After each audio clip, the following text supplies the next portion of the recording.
எல்லை மாநிலங்கள் நம்ம கணக்கில் இல்லாமல் டிஸ்கஸ் பண்ணிட்டு இருந்தோம். ராஜஸ்தானாக இருக்கட்டும், ஜம்மு அண்ட் காஷ்மீராக இருக்கட்டும், பஞ்சாபாக இருக்கட்டும், இதெல்லாம் வந்து எல்லை மாநிலங்களா இருக்கு. அங்கே என்ன பிரச்சனை இருக்கு, அங்கே எவ்வளோ பேர் பாதிக்கப்பட்டிருக்காங்க? ஏன்னா நீங்க இப்படி ஒரு விஷயத்தை மேற்கொள்ள போகும்போது அங்கே இருக்க எல்லையில் இருக்க சேஃப்டி பண்ணியிருக்கணும். எல்லை மாநில முதல்வர்களை கூப்பிட்டு நீங்க டிஸ்கஸ் பண்ணியிருந்திருக்கணும். நீங்க வந்து ஒரு உமர் அப்துல்லாவை நீங்க கண்டுக்கவே இல்லை அப்படிங்கிறதெல்லாம் ரொம்ப கவனிக்க வேண்டிய விஷயம். ராஜஸ்தானை பொறுத்த வரைக்கும் உங்களுடைய ஆட்சி இருக்கு, சார் உங்க சிஎம் அப்படிங்கிற மாதிரி நீங்க வந்து பேசிட்டு கூட நீங்க சொல்லலாம். ஆனா வந்து பகவத் சிங் மான் வந்து பஞ்சாப்ல இருக்காரு, அவரை கூப்பிட்டு பேசுனீங்களா அல்லது உமர் அப்துல்லா கூப்பிட்டு நீங்க பேசுனீங்களா அப்படின்ற ஒரு விஷயத்துக்கு வந்து விடையே தெரியாம இருக்கு. ஸோ வந்து அங்க இருக்கிற பாதிப்புகளை நீங்க கணக்கில் எடுத்துட்டு நீங்க பேசணும். இப்போ இதை நீங்க செஞ்ச இதே நேரத்தில் இந்த தாக்குதல்ல ஃபர்ஸ்ட் 26 பேர் கொல்லப்பட்டதுக்காக தான் நீங்க பதில் தாக்குதலுக்கே போறீங்க. அப்படி இருக்கும்போது அவங்க அதுக்கப்புறம் நடந்த மற்ற தாக்குதல இன்னும் கூடுதலான பொதுமக்கள் இறந்திருக்காங்க. இந்த இறந்த மக்கள் பார்த்தீங்கன்னா வந்து பஞ்சாப்லயும் ஜம்மு அண்ட் காஷ்மீரை சேர்ந்த மாநில சேர்ந்த மக்களா இருக்காங்க.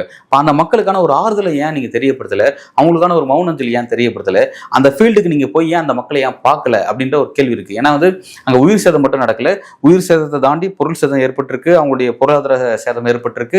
இந்த மாதிரியான நிறைய விஷயங்கள் வந்து அந்த பார்டர்ல வந்து பிரச்சனை இருக்கு. அப்ப அந்த மக்களை வந்து நீங்க அவங்களையும் கன்சிடர் பண்ணிட்டு அந்த மக்களுடைய பிரச்சனையில போய் நீங்க பங்கெடுக்கல, ஏன் வந்து அவங்களுக்கு ஒரு உற்ற தோழனா நீங்க போய் அவங்ககிட்ட ஏன் நீங்க நிக்கல அப்படின்ற ஒரு கேள்வியை நம்ம அவர்கிட்ட இங்க எழுப்ப வேண்டியதா இருக்கு.